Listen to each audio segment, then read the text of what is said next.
قالوا ربنا আমাদের রব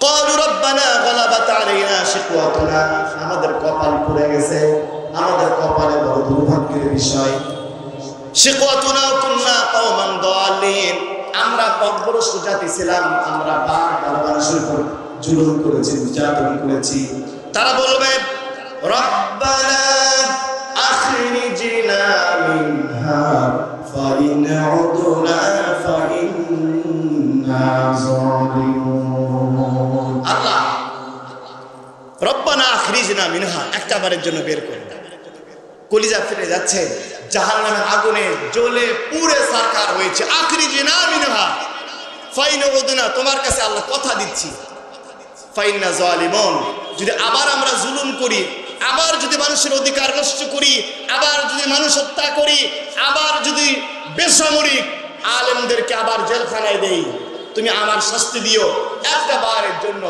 আমাদেরকে তুমি এখান থেকে বের করো আল্লাহ এবার জবাব দিবেন আল্লাহ তাআলা বলবেন ক্বালা ফাসাউ ফিহা ওয়া লা তুকাল্লিমুন ক্বালা ফাসাউ ফিহা খবরদার ক্বালা ফাসাউ ফিহা লাঞ্ছিত অবস্থায় অপমানিত অবস্থায় জাহান্নামে পড়ো আল্লাহু আকবার বলবেন না ওয়া লা তুকাল্লিমুন আমার সাথে কথা বলবি না আমার ভাইরা এখানে যারা আছেন আমি তাদের বিবেকের কাছে জানতে চাই তারা জান্নাতের কাছ থেকে নিরাশ হয়েছে মালিকের কাছ থেকে নিরাশ হয়েছে নেতার কাছ থেকে নিরাশ হয়েছে আল্লাহ যখন বলবেন ওয়ালা তুকাল্লিমুন খবরদার আমার সাথে কথা বলবি না এই জালিমদের স্বৈরাচারদের এই জাহান্নামীদের বাঁচার কি আর কোনো পথ আছে ওয়ালা তুকাল্লিমুন আল্লাহ বলবেন খবরদার আমার সাথে কথা বলবি না আমার ভাইরা এজন্য আমি আপনার বিবেকের কাছে প্রশ্ন করতে চাই কোন নেতার পিছনে ছুটছেন কোন নেতার নামে স্লোগান দিচ্ছেন কোন নেতার দলীয় প্রোগ্রামে যাচ্ছেন যেই নেতা নামাজ পড়েন আমি আপনাকে বলতে চাই আপনি রাজনীতি করেন আপনি আমাকে দেখান হুজুর আমি অমুক দল করি আমার নেতা আমার সংগঠনের দলীয় নীতিমালা আছে যদি আমি 5 ওয়াক্ত নামাজ না পড়ি ওই দলে থাকা যায় না এরকম কোন নীতিমালা যদি ইসলামী দল ছাড়া অন্য কোন দলে থাকে ওই দল আমি নিজেও করব আপনি দেখেন কোন দলের নেতা টাকনুর উপরে কাপড় পরে কোন দলের নেতার বাড়ির মহিলাদের পর্দার ব্যবস্থা আছে আপনার বিবেক নাই আল্লাহ বলছেন ফাতাবিলু ইয়া উলিল আবসার কোরআনে 32 জায়গায় আল্লাহ বলছেন ফালা তাআকিলুন তোমার মেধা দিয়ে চিন্তা করো তোমার বিবেক দিয়ে চিন্তা করো মনে রাখবেন একজন মানুষকে আল্লাহ সিঙ্গেল ডাকবেন না নেতার সাথে ডাকবেন নেতা যদি বেনামাজি হয় কর্মীও তাহাজ্জুদ পড়লেও কোনো বাঁচার পথ থাকবে না বিরক্ত হচ্ছেন না আমার ভাইরা আপনি আপনাদের সামনে কোরআনের একটা তেলাওয়াত করেছিলাম সবাই আমার সাথে পাঠ করেন বিসমিল্লাহির রহমানির রহিম তিলকাল জান্নাতুল্লাতী নুরিসু মিন ইবাদিনা কানা তাকিয়া আল্লাহ বলেন তিলকাল জান্নাত এই সেই জান্নাত নুরিসু মিন ইবাদিনা আমার বান্দাদের মধ্য থেকে আমি জান্নাতের ওয়ারিস বানিয়েছি সুবহানাল্লাহ বলবেন না ওয়ারিস কাকে বলে ওয়ারিস বলা হয় আমার মৃত্যুর পর আমার ছেলে মেয়েরা আমার সম্পত্তিতে অংশ পাবে এটাকে বলা হয় কি ওয়ারিস আল্লাহ বলে আমি জান্নাতের ওয়ারিস বানিয়েছি মিন ইবাদিনা আমার বান্দাদের মধ্য থেকে মান কানা তাকিয়া যারা আল্লাহ তাআলাকে ভয় করে যারা তাকওয়া অবলম্বন করে যারা মুত্তাকি হয় বলেন তো জান্নাত কাদের জন্য কথা বলেন না কেন জান্নাত মুত্তাকিদের জন্য জান্নাত মুত্তাকিদের জন্য আলী রাদিয়াল্লাহু তাআলা আনহু বলেন কোন ব্যক্তি যদি মুত্তাকি হতে চায় পরহেজগার হতে চায় চারটা শর্ত তাকে মানতে হবে বলেন তো মুত্তাকি হওয়ার জন্য শর্ত কয়টা জোরে বলেন মুত্তাকি হওয়ার জন্য শর্ত কয়টা এক নাম্বার আত-তাকওয়া ওয়াল খাউফু মিনাল জালিল বান্দা যেখানে থাকবে ভয় করবে কাকে দুই নাম্বার আল আমালু বিত তানজিল বান্দা যতটুকু আমল করবে আমলটা হওয়া লাগবে কোরআন সুন্নাহ ভিত্তিক। 3 নাম্বার আল কানাআতু বিল কলিল, আল্লাহ যেটুকু সম্পদ দিয়েছে ওই সম্পদ দিয়ে বান্দাকে সন্তুষ্ট থাকতে হবে। 4 নাম্বার আল ইস্তিআদাদু লিয়াউমির রহিম, এই জীবনটাই শেষ নয়, আর একটা জীবন আছে, পরকালের জন্য প্রস্তুতি নেওয়া লাগবে। আমার ভাইরা, আপনারা সময় দিলে আমরা শর্টকাটে অল্প সময়ে এই 4টা বিষয় বলতে চাই, শুনতে রাজি আছেন ইনশাআল্লাহ? 1 নাম্বার আত-তাকওয়া ওয়াল খাউফু মিনাল জালিল, যেখানে থাকবেন ভয় করবেন কাকে? 2 নাম্বার আল আমালু বিত তানজিল, এই পয়েন্টে একটু বলি, যতটুকু আমল করবেন আমলটা হওয়া লাগবে কোরআন সুন্নাহ ভিত্তিক। যে কোনো আমল কবুল হওয়ার জন্য 4টা শর্ত আছে, আমলটার দলিল থাকতে হবে। 2 নাম্বার ইত্তেবাই সুন্নাত, নবীজির তরিকা হওয়া লাগবে। 3 নাম্বারে আমলটার ব্যাপারে ইখলাস থাকতে হবে। 4 নাম্বারে হারাম খাবার শরীরে থাকলে সেই ইবাদত কবুল হবে না। আমার ভাইরা, আমি একটা উদাহরণ বারবার দিয়েছি। আপনি একজন ধনী আত্মীয়র বাড়িতে গিয়েছেন, আপনার জন্য গরুর গোশত, মুরগির গোশত, খাসির গোশত, পোলাও, অনেক সুন্দর সুন্দর খাবার রেডি করা হয়েছে, কিন্তু প্লেটের মধ্যে নোংরা, গ্লাসটা নোংরা, ডাইনিং টেবিলটা নোংরা। বলেন তো আপনার কি খাবারের রুচি হবে নাকি? আর একজন রিক্সাওয়ালার বাড়িতে গিয়েছেন, রিক্সাওয়ালার বাড়িতে যাওয়ার পরে আপনার জন্য খাসির গোশত, গরুর গোশত রেডি করতে পারে নাই। ডিম ভাজি করেছে, ডাল করেছে, সবজি করেছে, শাক ভাজি করেছে, কিন্তু প্লেটটা অনেক স্বচ্ছ পরিষ্কার, গ্লাসটা পরিষ্কার, ডাইনিং টেবিলটা পরিষ্কার, আর রিক্সাওয়ালার মুখের মধ্যে গাল ভরা হাসি। বলতে রিক্সাওয়ালার বাড়িতে আপনার রুচি হবে কি হবে না? এই কথাটা আল্লাহ সূরা মুলকের 2 নম্বর আয়াতে বলেছেন, আল্লাযী খালাকাল মাউতা ওয়াল হায়াতা লিয়াবলুয়াকুম আইয়ুকুম আহসানু আমালা। আল্লাহ বলেন আইয়ুকুম আহসানু আমালা, আমি দেখতে চাই কার আমলটা সুন্দর। ধনী আত্মীয়র বাড়িতে গিয়েছেন, অনেক সুন্দর খাবার, কিন্তু প্লেটটা পরিষ্কার নয়, রুচি যেরকম হবে না। রিক্সাওয়ালার বাড়িতে গিয়েছেন, দামি খাবার নয়, কিন্তু প্লেটটা গ্লাসটা পরিষ্কার হওয়ার কারণে রুচি হবে। ঠিক একইভাবে সারা রাত তাহাজ্জুদ পড়লেন, রুকু ঠিক নাই, সিজদা ঠিক নাই, ঠিকভাবে রুকু করছেন না, সিজদা দিচ্ছেন না, আপনার রুকু সিজদা ঠিকভাবে ধারাবাহিকতা ঠিক নাই। সারা রাত তাহাজ্জুদ পড়ে কোনো লাভ নাই। তাহাজ্জুদ পড়েন 2 রাকাত, সিজদাটা অনেক লম্বা, সুবহান রাব্বিয়াল আলা, সুবহান রাব্বিয়াল আলা, সুবহান রাব্বিয়াল আলা, সারা জীবন পড়েন। আরো দোয়া আছে, পড়েন আল্লাহুম্মা লাকা সাজাদতু ওয়া বিকা আমানতু ওয়া লাকা আসলামতু খাশা'a লাকা সামঈ ওয়া বাসরি ওয়া মুখি ওয়া আযমি ওয়া আসাবি সুবহুন কুদ্দুসুন রাব্বুনা ওয়া রাব্বুল মালাইকাতি। আমি বললাম সারা রাত তাহাজ্জুদ পড়লেন, রুকু ঠিক নাই, 20 মিনিটে 20 রাকাত তাহাজ্জুদ পড়লেন, আর 20 মিনিটে 4 রাকাত তাহাজ্জুদ পড়লেন, আল্লাহর কাছে কোনটার দাম বেশি?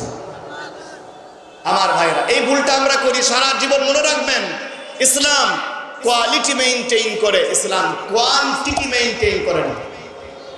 রাসূলের একজন সাহাবী, বিরক্ত হচ্ছেন আপনারা? মুয়াবিয়া ইবনে মুয়াবিয়া, রাসূল সাল্লাল্লাহু আলাইহি ওয়াসাল্লাম তখন তিনি তাবুকের যুদ্ধে গেছেন, রোমানদের বিরুদ্ধে 1 লক্ষ সেনাবাহিনী, রাসূলের সাথে মাত্র 30,000। জিবরাইল এসে বলছেন, ইয়া রাসূলুল্লাহ, আপনার একজন সাহাবী ইন্তেকাল করেছেন মদিনায়, উনি যে কোনো কারণে জিহাদে আসতে পারেন নাই, আল্লাহ আপনাকে ওই সাহাবীর জানাজা নামাজের ইমামতি করার জন্য বলেছেন। বলেন আল্লাহু আকবার। মদিনা থেকে তাবুকের দূরত্ব হলো 692 কিলোমিটার। রাসূল বলেন, এই মদিনায় আসা যাওয়া করতে প্রায় 30 দিন সময় লাগে। হাউ ইট ইজ পসিবল, কিভাবে সম্ভব? তখন জিবরাইল বলছেন, আপনি কেন টেনশন করেন? ওই সাহাবীর লাশকে আপনার সামনে হাজির করার দায়িত্ব স্বয়ং আমাকে আল্লাহ দিয়েছেন। বলেন না সুবহানাল্লাহ। জিবরাইল আলাইহিস সালামকে রাসূল হাদিসে বলছেন, রাস জিবরিলু ওয়ালাহু 600 জানাহিন, জিবরাইলকে আল্লাহ 600 নূরের পাখা দান করেছেন। বলেন না সুবহানাল্লাহ। বর্তমান বিজ্ঞান যে গাড়িগুলো আবিষ্কার করেছে, গিয়ারের সংখ্যা 1 2 3 4 5 6 7 এরকম, জিবরাইলকে আল্লাহ যে ফোর্স দিয়েছিলেন, যে মেশিন দিয়েছিলেন, তার গিয়ারের সংখ্যা ছিল প্রায় 600। জিবরাইল পৃথিবীতে 3 বার সব থেকে দ্রুত গতিতে নেমে এসেছিলেন, যা পৃথিবীর কোনো শক্তি, পৃথিবীর কোনো মেশিন, কোনো আবিষ্কার কোনোদিনও সম্ভব না। জিবরাইল তখন সিদরাতুল মুনতাহায়, আল্লাহ বলছেন মক্কার মিনা বাজারে ইব্রাহিম আলাইহিস সালাম ইসমাইলকে কোরবানি করার জন্য ছুরি চালিয়েছে। এখন তোমাকে ওই ইসমাইলের পরিবর্তে দুম্বা দিয়ে আসতে হবে। বলে তো জিবরাইল আছেন কোথায়? কথা বলেন না কোনো ভাইরা। সিদরাতুল মুনতাহা, আচ্ছা একটা ছুরি চালানো হয়েছে, গলায় যেতে 1 ঘন্টা সময় লাগবে। এই যে আমি টিস্যুটা ফেলে দিলাম, কয় মিনিট সময় লাগলো? এটার তো কোনো ওয়েট নাই, ওয়েটলেস। আর একটা ছুরি ফোর্স দিয়ে চালানো হচ্ছে, কয়েক সেকেন্ড সময়ের মধ্যে গলা কাটার কথা। আল্লাহ বলছেন তুমি আছো সিদরাতুল মুনতাহা, কোথায় আছো আমি জানতে চাই না। At once, at a glance, এক মুহূর্তে চোখের পলকে তোমাকে মিনায় যেতে হবে, ইসমাইলের পরিবর্তে জান্নাতে দুম্বা কোরবানি করতে হবে। জিবরাইল এসে দেখেন ইব্রাহিমের ছুরি এখনো ইসমাইলের গলায় স্পর্শ করে নাই, তিনি অলরেডি জান্নাতে দুম্বা কোরবানি করে ফেলেছেন। এই জিবরাইল দ্বিতীয়বার হচ্ছে ইউসুফ আলাইহিস সালামকে যখন কুয়ায় নিক্ষেপ করা হয়েছে, যখন তার বয়স হলো 15-16 এই টাইপের হবে, তিনি শিশু মানুষ, কিশোর মানুষ, একটা মানুষকে ফেলে দেওয়া হচ্ছে কুয়ার মধ্যে। প্রত্যেক কতক্ষণ সময় লাগবে? কয়েক সেকেন্ড। আল্লাহ বলছেন তুমি যাও, কুয়ায় ইসমাইল আমার ইউসুফ পড়ার আগেই তোমার হাতে নিতে হবে। জিবরাইল এসে দেখেন এখনো ইউসুফ আলাইহিস সালাম পড়েন নাই, তিনি হাতের মুঠোয় নিয়ে নিয়েছেন। বলেন সুবহানাল্লাহ। তৃতীয়বার রাসূলকে যখন তায়েফের ময়দানে 5 কিলোমিটার রাস্তায় 2 দিক থেকে যুবক যুবতী, কিশোর আর কিশোরীরা পাথর নিক্ষেপ করেছিল, রাসূলুল্লাহ রক্তাক্ত হয়েছিলেন, রাসূলের পায়ের সাথে রক্ত জমাট বেঁধে জুতা আটকে গিয়েছিল। আল্লাহ বললেন এই রাসূলুল্লাহ রক্ত যদি তায়েফের জমিনে পড়ে কিয়ামত পর্যন্ত পৃথিবীতে কোনো ফসল জন্মাবে না। এই রক্ত তায়েফের জমিনে পড়ার আগেই তোমার হাতের মুঠোয় নিতে হবে। জিবরাইল এসে দেখেন রাসূলের রক্ত এখনো তায়েফের জমিনে পড়ে। চিৎকার করে বলবেন আল্লাহু আকবার। জিবরাইল পাখার আঘাত করলেন, রাসূলের সামনে লাশ চলে আসলো। রাসূলুল্লাহ এবার তাকবীর দেবেন জানাজা নামাজের। এমন সময় দেখেন চতুর্দিক থেকে আকাশ অন্ধকার হয়ে এসেছে। রাসূল বলছেন জিবরাইল আকাশে হঠাৎ করে কোনো সূর্যগ্রহণ লাগলো কিনা, চতুর্দিক থেকে এরকম অন্ধকার হওয়ার কারণ কি? তখন জিবরাইল বলছেন ইয়া রাসূলুল্লাহ, আকাশে সূর্যগ্রহণ লাগে নাই, চন্দ্রগ্রহণ লাগে নাই। এই সাহাবীর জানা যায় আসমান থেকে আল্লাহ ৭০,০০০ ফেরেশতা নাজিল করেছেন। জোরে বলা যাবে না সুবহানাল্লাহ। যারা এই সাহাবীর জানাজা নামাজে শরীক হয়েছে। এবার রাসূল বলতেছেন আমার সাহাবী কি এমন আমল করত, আল্লাহ তাকে এত সম্মান দিলেন। তখন জিবরাইল বললেন আপনার এই সাহাবী দিনে রাতে শোয়া অবস্থায়, বসা অবস্থায় যখনই সময় পেত আপনার সাহাবী বেশি বেশি সূরা ইখলাস পাঠ করতেন। সুবহানাল্লাহ। সাদিন ঘরবাড়ি যা বলেন আমার মা বোন যারা মহিলা প্যান্ডেলে আছেন, আমার ভাইরা যারা এখানে আছেন, আমি আপনাদের কাছে জানতে চাই এমন কোন মুসলমান আছেন সূরা ইখলাসটা জানেন না? কি আমরা আছি এখানে? একজন সাহাবী আমল কম কিন্তু আমলটা কোয়ালিটিফুল, আমলটা আমাদের সালে, আমলটা উত্তম।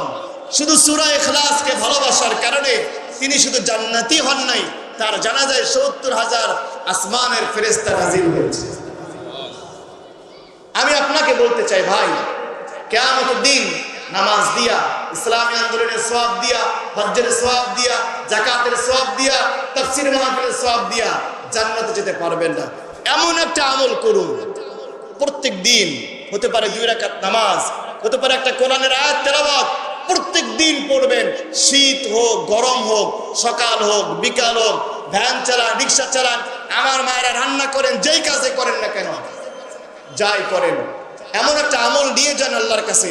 আল্লাহকে বলতে পারবেন আল্লাহ নামাজটা ঠিকভাবে পড়তে পারি নাই, কিন্তু এই আমলটা কোনোদিন ছাড়ি নাই। বলেন না সুবহানাল্লাহ।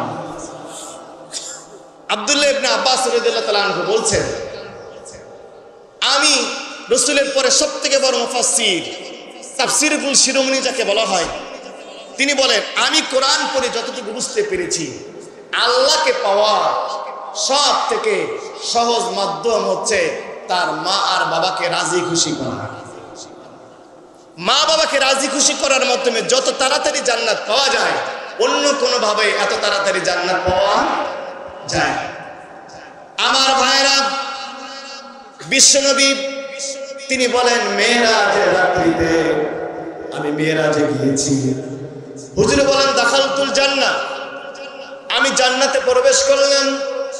সামি'তু ফিহা কিরাআতুল কুরআন, আমি শুনতে পেলাম জান্নাতের মধ্যে একজন আল্লাহর বান্দা গুনগুন করে কোরআন তেলাওয়াত করতেছে। সুবহানাল্লাহ বলবেন না? রাসূল চিন্তায় পড়ে গেলেন, আমি তো বিশ্ব নবী, আমি জান্নাতে আসার আগে কোন নবীরা জান্নাতে আসার সুযোগ নাই, আমার উম্মত তো আসতে পারবে না। কোন আল্লাহর বান্দা এত বিশাল তার সৌভাগ্য, এত ভাগ্য ভালো, শুধু জান্নাতে আসলো না, জান্নাতে আসার পরে কোরআন তেলাওয়াত করার অনুমতি পর্যন্ত পেয়ে গেছে। আমি জিবরাইলকে প্রশ্ন করলাম, জিবরাইল এই লোকটা কে? কি এমন আমল করতো আল্লাহর বান্দা জান্নাতে শুধু ঢুকলো না, জান্নাতে ঢুকে কোরআন তেলাওয়াত করার অনুমতি পর্যন্ত পেয়ে গেল? জিবরাইল বলছেন, ইয়া রাসূলুল্লাহ, এই সাহাবী বড় কোন সাহাবী নয়, আবু বকর নয়, ওসমান নয়, আলী নয়, 10 জন জান্নাত প্রাপ্ত সুসংবাদ প্রাপ্ত আশারায়ে মুবাশশিরা নয়, আপনার নগণ্য একজন সাহাবী হারিসা ইবনে নোমান। রাসূল বড় অবাক হয়ে গেলেন, এই সাহাবীকে অনেক মানুষ চেনে না। মজলিসে তিনি শেষের দিকে বসেন, তাকে বেশি মানুষ চেনে না। এত কি আমল সে করেছে। রাসূল মেরাজ থেকে আসলেন, ওই সাহাবীর বাড়িতে চলে গেলেন। বলতেছেন, হারিসা, আমি মেরাজের রাত্রিতে জান্নাতে ঢুকতে পেলাম, জান্নাতে ঢুকে আমি গুনগুন করে শুনতে পেলাম জান্নাতে তুমি গুনগুন করে কোরআন তেলাওয়াত করতেছো। সুবহানাল্লাহ। হারিসা বলতেছি, ইয়া রাসূলুল্লাহ, কেঁদে ফেলেছেন। আমি আপনার বড় কোন সাহাবী নই, বড় কোন আমল আমি করতে পারি নাই, তবে একটা আমল আমি করি। ইয়া রাসূলুল্লাহ, ইয়া হাবিবাল্লাহ, এই পৃথিবীতে আপন বলতে মা ছাড়া দুনিয়াতে আমার কেউ নাই। আমার একজন জনম দুঃখিনী মা আছেন। আমার মা অসুস্থ, দাঁড়াতে পারে না, বসতে পারে না। আমার মা নিজে গোসলটাও করতে পারে না। আমি নিজ হাতে আমার মা জননীর গোসলটা করা দেই, আমি নিজ হাতে আমার মায়ের চুলগুলো আছড়া দেই, আমার নিজ হাতে দুঃখিনী মা মুখের মধ্যে খাবার তুলে দেয়, আমি নিজ হাতে আমার মায়ের সেবা যত্ন করি, মায়ের হাতের মধ্যে তেল মালিশ করে দেই। রাসূল এবার 3 বার বললেন, কাযালিকুমুল বিররু, কাযালিকুমুল বিররু, কাযালিকুমুল বিররু। হে আল্লাহর বান্দা, আমার সাহাবী যে আমল তুমি করেছো, যে ভালো কাজ তুমি করেছো, আল্লাহ এত খুশি হয়েছেন, এত খুশি হয়েছেন। তোমার এই আমলের কারণে আল্লাহ তোমাকে জান্নাতে কোরআন পড়ার অনুমতি দিয়ে দিয়েছে। চিৎকার করে বলেন সুবহানাল্লাহ। আব্দুল্লাহ ইবনে ওমর, শহীদ আব্দুল্লাহ ইবনে ওমর, আব্দুল্লাহ ইবনে ওমর ইয়াতুফু বিল বাইত, তিনি কাবা তাওয়াফ করতেছেন। এমন সময় তিনি দেখেন রাজুলান ইয়ামানিয়ান ইয়াতুফু বিল বাইত হামালা উম্মুহু ওয়া রাযাহি। তিনি দেখেন একজন যুবক মানুষ কাঁধের মধ্যে একজন বুড়ি মাকে ঘাড়ে নিয়ে আল্লাহর ঘর তিনি তওয়াফ করতেছেন। সুবহানাল্লাহ বলবেন না? শহীদ আব্দুল্লাহ ইবনে ওমর, আব্দুল্লাহ ইবনে ওমর এই দৃশ্য দেখে ওমরের বড় ছেলে, তারপর কৌতূহল জাগলো, একজন বৃদ্ধা মানুষকে কাঁধে করে নিয়ে একটা যুবক মানুষ কাবা ঘর তওয়াফ করতেছে। তিনি কাছে গেলেন, ডেকে জিজ্ঞাসা করেন, ভাই তোমার বাড়ি কোথায়? যুবক বলতেছে, জি তুমি মিনাল ইয়ামান, আমি ইয়ামান থেকে এসেছি। হুজুর, আপনি জানেন আপনি একজন বড় সাহাবী, ওমরের বড় ছেলে, আপনি অনেক নাম করে একজন ফকিহ, বড় একজন মুফাসসিরে কোরআন। একটা মাসআলা আপনার কাছে জানতে চাই। আমার মা বৃদ্ধা হয়েছেন, চলতে পারেন না, বসতে পারেন না, কিন্তু আমার মায়ের একটা বড় স্বপ্ন, তিনি শেষ বয়সে তিনি বাইতুল্লাহ জিয়ারত করবেন, নামাজ পড়বেন। কিন্তু আমার মার হাঁটা চলা করার মতো কোনো শক্তি নাই। আমি নিয়ত করলাম আমার মায়ের শেষ ইচ্ছাটা আমি পূর্ণ করব। সুদূর ইয়ামান থেকে ঘাড়ে করে নিয়ে আমি আমার মাকে ঘাড়ে করে নিয়ে মক্কায় এসেছি। আমার মাকে ঘাড়ে করে নিয়ে আমি মিনায় গিয়েছি, মুজদালিফায় গিয়েছি, আরাফার মাঠে গিয়েছি, সাফা মারওয়া পাহাড়ে গিয়েছি, সাই করেছি। হজ্জের সব কাজগুলো আমি আমার মাকে ঘাড়ে করে নিয়ে করেছি। ইয়াতুফু বিল বাইত, আর মাকে ঘাড়ে করে নিয়ে আমি কাবা ঘর বারবার তওয়াফ করেছি। এবার আপনি বলেন, হে আল্লাহ রাসূলের সাহাবী, এই যে আমি এতগুলো কাজ করলাম, আপনি বলেন তো আমি কি আমার মায়ের ঋণ পরিশোধ করতে পেরেছি? আব্দুল্লাহ ইবনে ওমর বলতেছেন, হে আল্লাহর বান্দা, তুমি যেই কাজগুলো করেছো, ইয়ামান থেকে মাকে ঘাড়ে করে নিয়ে এসেছো, কাবা তওয়াফ করেছো, মুজদালিফা গিয়েছো, মিনায় গিয়েছো, এত বড় বড় কাজগুলো তুমি করেছো, স্পষ্ট করে বলতে চাই, এত বড় বড় কাজ করার পরেও ওই যে তুমি 2 বছর মায়ের বুকের দুধ খেয়েছো, একবার টান দিয়া 1 ফোঁটা দুধ খেয়েছো, একবার চোষণ দিয়া 1 ফোঁটা দুধের ঋণ এখনো তুমি পরিশোধ করতে পারো নাই। বলেন আল্লাহু আকবার। কোথায় পেয়েছেন ভণ্ডামি? পীরের দরবারে গরু নিয়ে যায়, পীরের দরবারে কমলা নিয়ে যায়, পীরের দরবারে আপেল নিয়ে যায়। আমি বলতে চাই আল্লাহর কসম, ওয়াল্লাহি লিল্লাহি তাআলাহি, বিশ্বাস করেন, জান্নাত মসজিদে নাই, জান্নাত মাদ্রাসায় নাই, জান্নাত মক্কায় নাই, জান্নাত মদিনায় নাই, জান্নাত পীরের দরবারে নাই। রাসূলের হাদিস, আল জান্নাতু তাহতা কদামিল উম্মাহাত, জান্নাত রয়েছে তোমার মায়ের পায়ের নিচে। সুবহানাল্লাহ বলবেন। আজকে এই মা আর বাবাকে আমরা আজকের এমন ভাবে আমরা অনেকে লজ্জা শরমে মাকে বৃদ্ধাশ্রমে রাখি না, কিন্তু বাড়িটায় মা বাবার জন্য বৃদ্ধাশ্রম বানিয়ে ফেলেছে। কথা বলেন ঠিক কি? একটু জোরে কথা বললে তুমি বুড়া হয়েছে, জোরে কেন কথা বলো? শেষ বয়সে একটু কাশি হয়, জ্বর হয়, হাঁপানি হয়, সর্দি হয়, রাত্রিতে কাশে, সারা রাত ঘুমাতে দিলে না তুমি, এত কেন কাশো? এরকম কুলাঙ্গার সন্তান আছে না? আমি স্পষ্ট বক্তব্য আল্লাহ বলছেন, ফালা তাকুল্লাহুমা উফিন, এমন কোন বিহার, এমন কোন আচরণ করতে পারবা না। তোমার মা যদি একবার বলে উফ শব্দটা উচ্চারণ করে, সারা জীবনের হজ, সারা জীবনের তাহাজ্জুদ সবগুলো নষ্ট হয়ে যাবে, একটাও আল্লাহ কবুল করবে না। কথা বলেন ঠিক কিনা?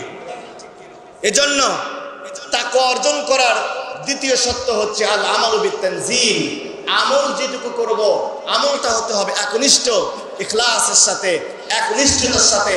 আর নামাজের পরে সবথেকে বড় আমল হচ্ছে মা বাবার সেবা করা।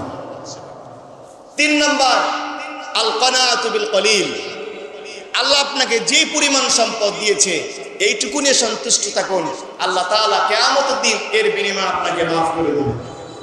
আমার ভাইরা, সূরা মুমিনুনের মধ্যে, সূরা নূরের মধ্যে আল্লাহ জানিয়েছেন, আল্লাহু খালাকা কুল্লা দাব্বাতিন মিম্মা ফামিনহুম মান ইয়ামশি আলা বাতনিহি ওয়া মিনহুম মান ইয়ামশি আলা রিজলাইন ওয়া মিনহুম মান ইয়ামশি আলা আরবা'a।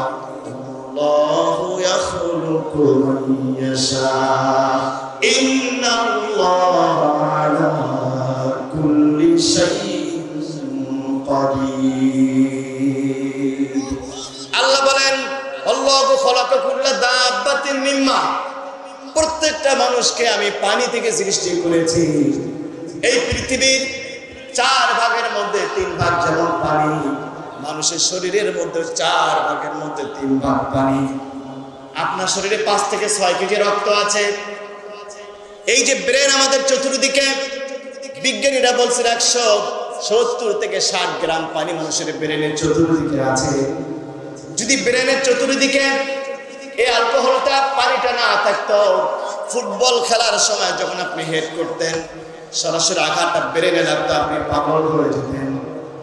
আর মায়েরা যখন গর্ভবতী হয়ে যায়, একজন মায়ের যে জায়গায় বাচ্চা থাকে, মায়ের গর্ভবতী যেই থলির মধ্যে বাচ্চা থাকে 600 থেকে 700 গ্রাম পানি চতুর্দিকে থাকে। এই জন্য আল্লাহ বলছেন আল্লাহু খালাকা কুল্লা দাব্বাতিন মিম্মা।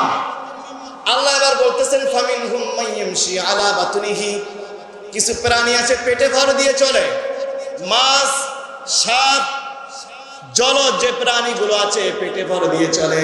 ওমিনহুম মাইয়ামশি আলা রিজলাইহি, কিছু প্রাণী আছে দুই পায়ে ভর দিয়ে চলে।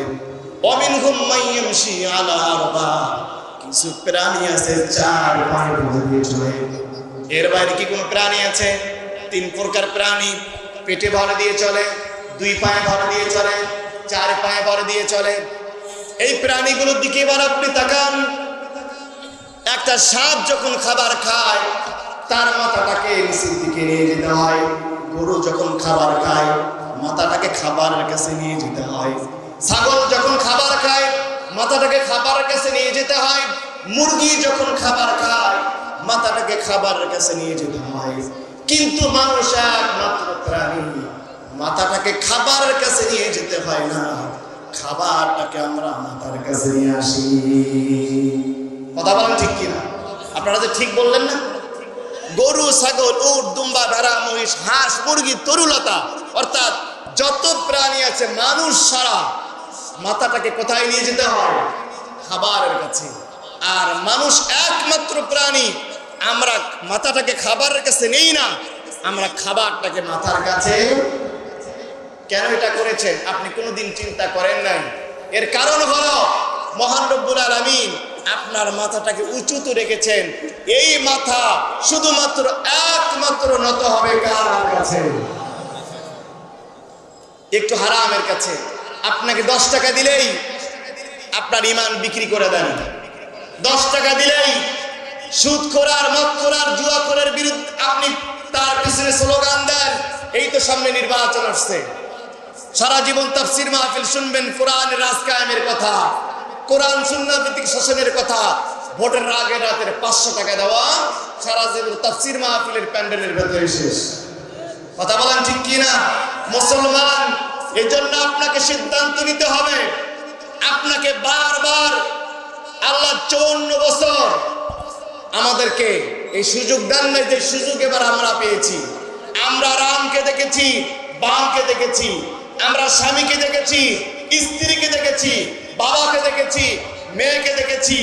আর কোনো বাম নয়, আর কোনো নাম নয়, কমিউনিজম নয়, সেকুলারিজম নয়, ন্যাশনালিজম নয়, ক্যাপিটালিজম নয়, আর কোনো গণতন্ত্র আর সমাজতন্ত্র নয়, মানুষের তৈরি করা মতবাদ নয়।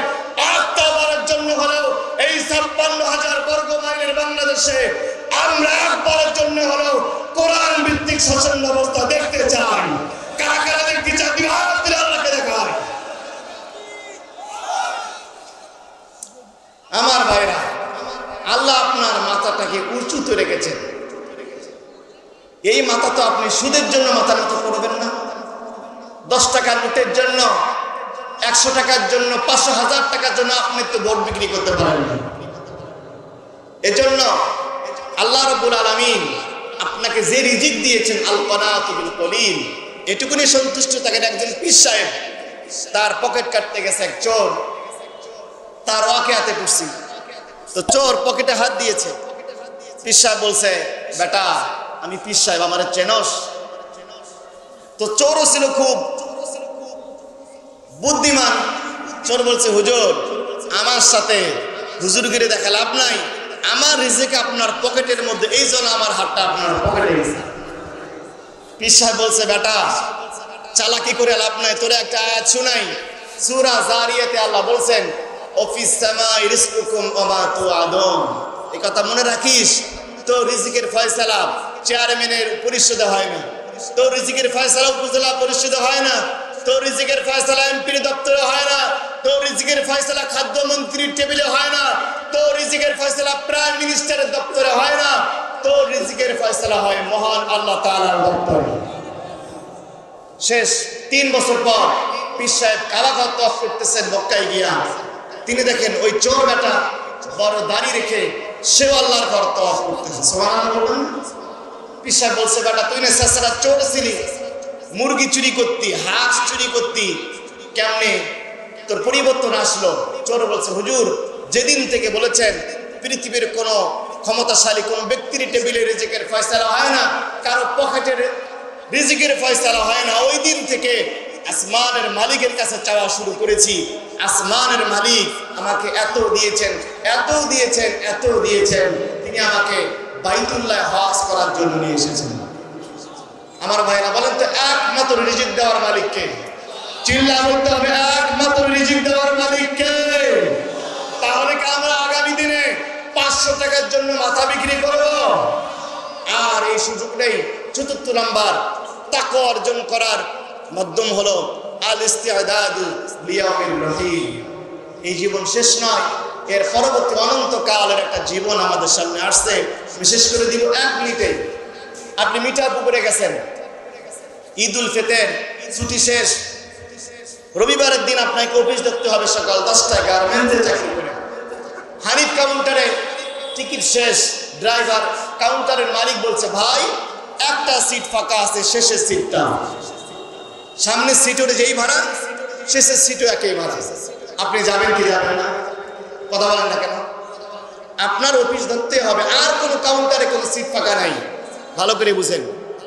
উঠে পড়লেন, শেষ সিটে বসলেন, ভাড়া এক, ড্রাইভার এক, গাড়ি এক, সময় এক, রাস্তা এক, গন্তব্য এক জায়গায়। পার্থক্য হলো, যিনি সামনের সিটে বসেছেন একটু কমফোর্টেবল জার্নি হবে, একটু জার্নিটার ভালো ঝাঁকি কম লাগবে। আর যিনি পিছনে বসলেন তার একটু ঝাঁকি লাগবে, একটু হালকা মাথা ব্যথা হবে। এর বাইরে কিছু আছে? কথা বলেন না কেন ভাই না? ঠিক একইভাবে আল্লাহ পৃথিবীতে 2 ধরনের মানুষ সৃষ্টি করেছেন। আল্লাহ কাউকে গরিব বানিয়েছেন আর কাউকে ধনী বানিয়েছেন। যিনি ধনী তিনি সামনের সিটে বসার মতো, আর যিনি গরিব তিনি পিছনের সিটে বসার মতো। মনে রাখবেন, ড্রাইভার এক, গাড়ি এক, রাস্তা এক, গন্তব্য এক, সময় এক। শুধুমাত্র পার্থক্য একটু কারো জার্নিটা ভালো আর একটু কারো খারাপ, এর বাইরে কিছু আছে? ঠিক একইভাবে আল্লাহ কাউকে 10 তলায় রেখেছেন পৃথিবীতে, কাউকে গাছতলায় রেখেছেন। কাউকে আল্লাহ কোটিপতি বানিয়েছেন, কাউকে ফকির বানিয়েছেন, কাউকে আল্লাহ এমপি বানিয়েছেন, কাউকে প্রজা বানিয়েছেন, কাউকে ক্ষমতাবান করেছেন, কাউকে আল্লাহ ক্ষমতা দেন নাই। আমাদের গন্তব্য এক জায়গায়, রাস্তা একই, সময় একই। আপনারও 3টা কাফন, আমারও 3টা। আপনার কবরে মুনকার নাকির, আমার কবরে মুনকার নাকির, এর বাইরে কোনো পার্থক্য নাই। সুতরাং আসুন না এই জীবনটাকে ওই অনন্তকালের জন্য সাজাই, অনন্তকালের জার্নির জন্য সবাই প্রস্তুত হয়ে যায়। আমি বলছিলাম যে মুত্তাকি হওয়ার জন্য 4টা শর্ত লাগে। আত্তাকওয়া হুয়াল খাউফু মিনাল জালিল। যেখানে থাকবো ভয় করব কাকে? জোরে বলেন, যেখানে থাকবো ভয় করব কাকে? 2 নাম্বার আল আমালু বিতানজিল। আমল যেটুকু করব আমলটা হবে একনিষ্ঠ, ইখলাসপূর্ণ, সহি, শুদ্ধ, কোরআন সুন্নাহ ভিত্তিক। 3 নাম্বার আল কানাতু বিল কলিল। আল্লাহ আমাকে যেটুকু সম্পত্তি দিয়েছেন এটুকুনে সন্তুষ্ট থাকবো। 4 নাম্বার আল ইস্তিআদাদু লিয়াউমির রহিম। এই জীবনটা শেষ নয়।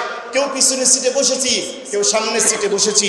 গন্তব্য এক, যাত্রা এক, ড্রাইভার এক, রাস্তা এক, সাদা কাফন সব এক, সব এক কবরে ঢুকতে হবে।